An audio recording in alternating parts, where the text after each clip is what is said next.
Hi, to enable vibration in silent mode on iPhone 16e, just go in Phone Settings first.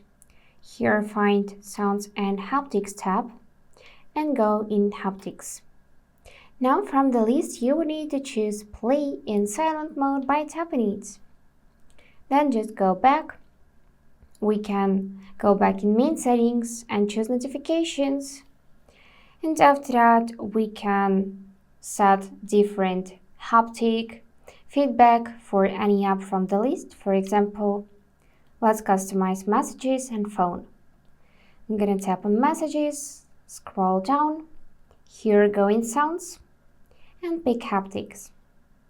And now you can choose something new from the list or create new custom vibration.